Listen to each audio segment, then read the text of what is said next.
tahun lampau, jauh sebelum orang banyak sampai ke wilayah ini, hiduplah seekor ketam. Ketam itu sangat besar dan kuat. Lebarnya melebihi 10 kali lebar sungai di kampung kita. Dan panjangnya serupa dengan perjalanan dari Nipah Panjang menuju Sabak. Ketam itu berdiam di sebuah gunung batu, memiliki sepasang sepit dan 10 pasang kaki. Selain ketam itu, hidup pula sepasang suami istri.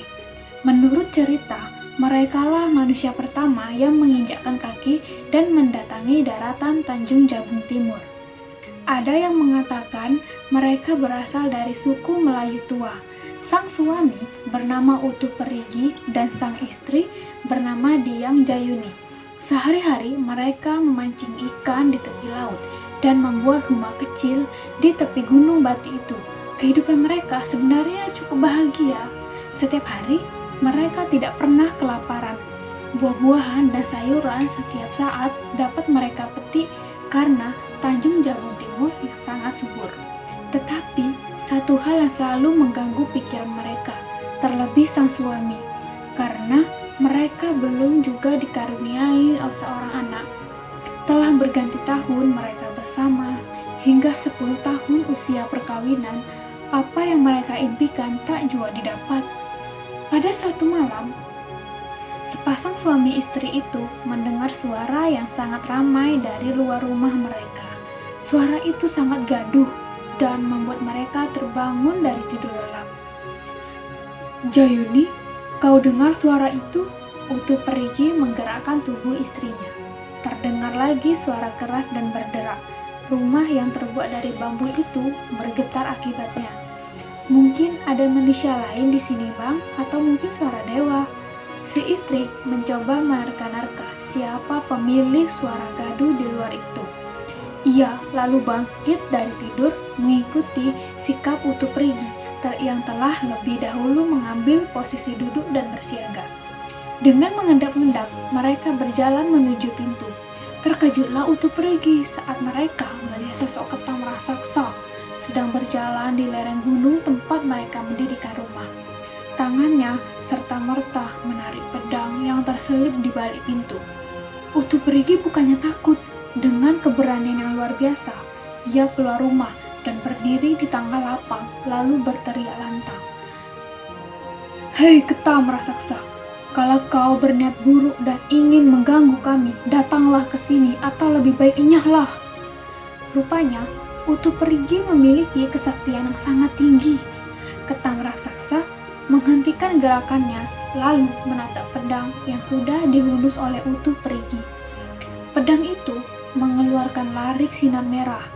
Suasana di sekitar kaki gunung menjadi panas seketika. "Hei anak manusia, telah beribu tahun aku mendiami tempat ini. Sejuta purnama telah aku saksikan. Bahkan para dewa pun telah merestui aku bermukim di sini. Baru kali ini seorang anak manusia berani mengusikku. Sebelum aku merubah wujudmu menjadi abu, masih aku izinkan engkau pergi dengan tenang. Cepatlah!" Hardi ketam raksasa. Suaranya menggelegar dan membuat beberapa batang pohon besar di sana bertumbangan. "Tidak akan aku tinggalkan tanah subur ini, hai ketam batu. Sebaiknya engkaulah yang pergi karena telah membuat istriku ketakutan. Dan juga tempatmu bukan di sini, tapi di laut sana. Pergilah!" jawab Utuh Perigi tak kalah sengit. Ketam raksasa mengangkat sepitnya. Kalimat yang dikeluarkan Utuh Perigi benar-benar membuatnya tersinggung. Dan perang pun tak dapat dihindari. Utuh Perigi mengeluarkan segala kesaktiannya. Ia terbang dari satu pohon ke pohon lain. Ketam raksasa terlihat siap menyepitkan sepitnya pada tubuh Utuh Perigi. Tapi Utuh Perigi memang lincah dan sakti. Pertempuran berlangsung seru dan memakan waktu yang lama. Tidak terlihat tanda-tanda siapa yang bakal menjadi pemenang. Hingga pada hari yang ke-31, Utuh Perigi mulai berada di atas angin. Dan pada satu kesempatan, ia berhasil menyusup terbang ke arah mata ketam raksasa.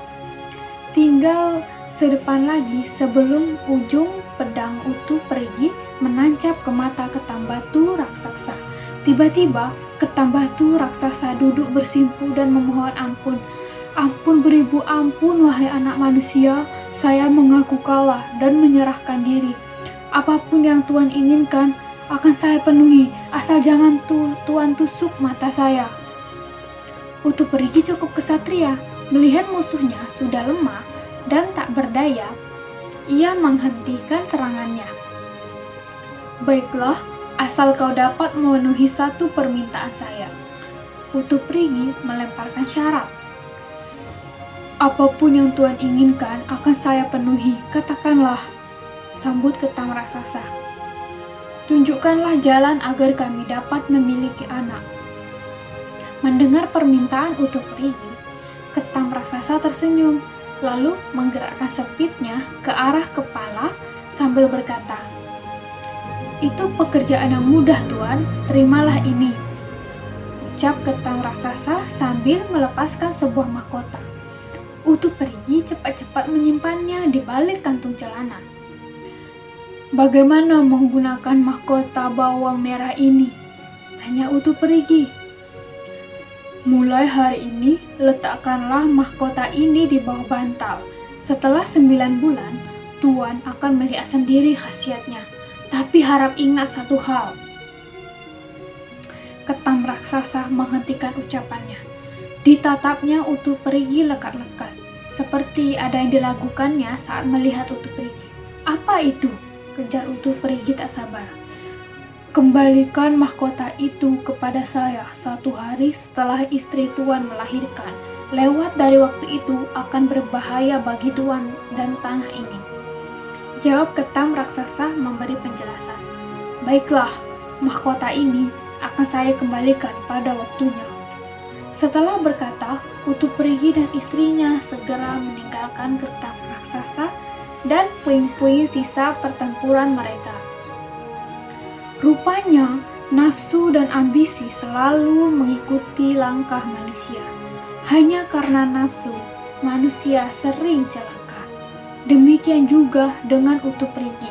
Setelah menunggu 9 bulan, istrinya Diang Jayuni akhirnya melahirkan bayi yang selama ini mereka rindukan. Disinilah sumber malapetaka itu. Setelah beberapa jam anak mereka lahir, rencana Utu Perigi untuk mengembalikan mahkota bawang itu diingkarinya gara-gara permintaan Diang Jayuni. "Bang, aku ingin memiliki anak seorang lagi," Diang Jayuni berkata kepada Utu Perigi. Mendengar permintaan istrinya, Utu Perigi menggelengkan kepala.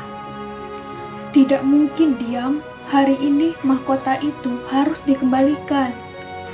Kita tinggalkan saja tempat ini, Bang. Kita bawa serta mahkota itu," rengek Diang Jayuni pada suaminya. "Tidak mungkin, Diang. Akan terjadi bala jika mahkota ini tidak dikembalikan. Bukankah kau mendengar sendiri ucapan Ketam Batu raksasa itu?" jawab Utu Perigi membantah keinginan istrinya. "Bukankah abang memiliki kesaktian yang tinggi? Kalau dia kembali memerahkan cepitnya, abang bunuh saja dia." Diang Jayuni terus membujuk suaminya. Utu Perigi terdiam sesaat. Tampaknya ia mulai bimbang.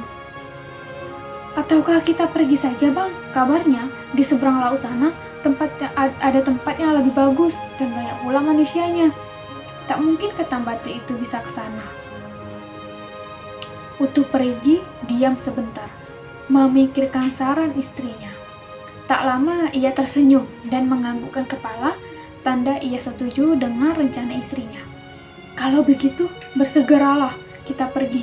Aku buatkan tanduk untukmu dan untuk anak kita," ucap Utu Perigi. Selanjutnya, dengan nada bergegas, akhirnya sepasang suami istri itu segera bergerak membelah lautan di kaki gunung, meninggalkan tempat itu, mengingat ancaman Ketam raksasa yang mengatakan jika mahkota itu tidak dikembalikan, maka akan terjadi bala di tanah tempat mereka berdiam. Dengan menggunakan tandu dari bambu, Sang suami pun menuruni lereng gunung untuk menyeberangi lautan bersama istri dan anaknya yang baru lahir. Seperti yang diucapkan Utu Perigi, ketam raksasa menunggu hari yang dijanjikan. Namun, hingga sore menjelang, mahkota itu tak juga dikembalikan.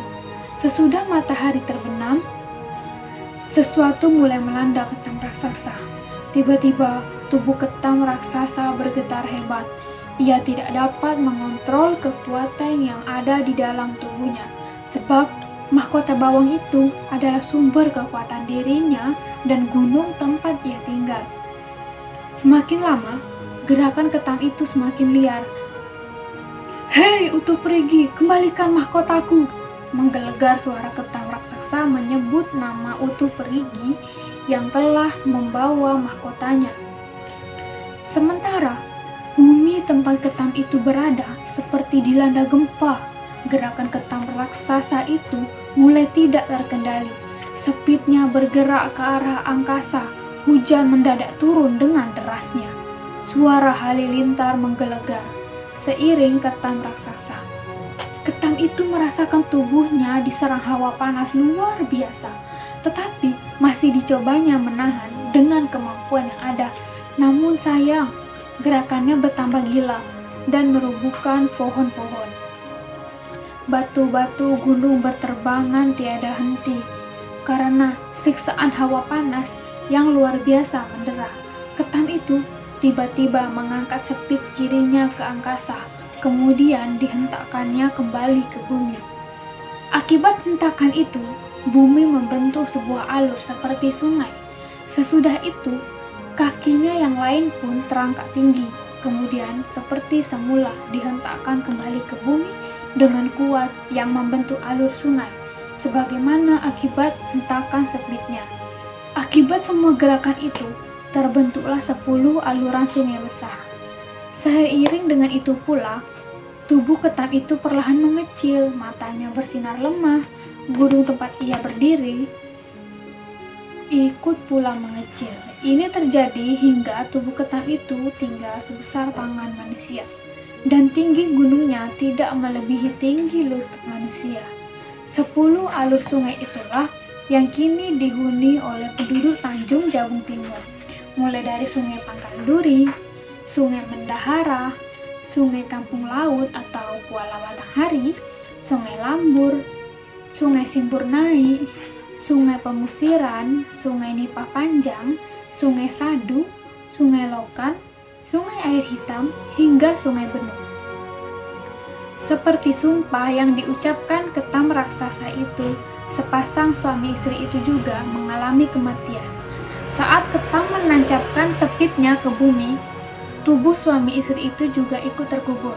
Itulah sebabnya sampai hari ini semua ketam batu selalu menggali lubang di dalam tanah. Mereka rupanya masih mencari tubuh 2 pasang suami istri itu yang kini terbenam.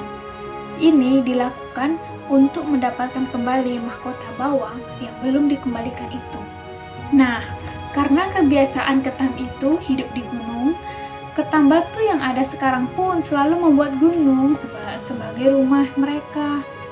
Nah, amanat yang dapat diambil dari cerita ini adalah kita sebagai manusia tidak boleh mempunyai sifat serakah, karena sifat serakah merupakan sifat buruk dan tercela yang sudah seharusnya kamu hindari. Orang yang sudah serakah selalu merasa tidak puas dengan apa yang sudah dimilikinya. Keinginan tanpa bataslah yang menjadikan sifat serakah semakin menjadi-jadi dan sulit dikendalikan. Jadi, jangan mempunyai sifat serakah ya adik-adik.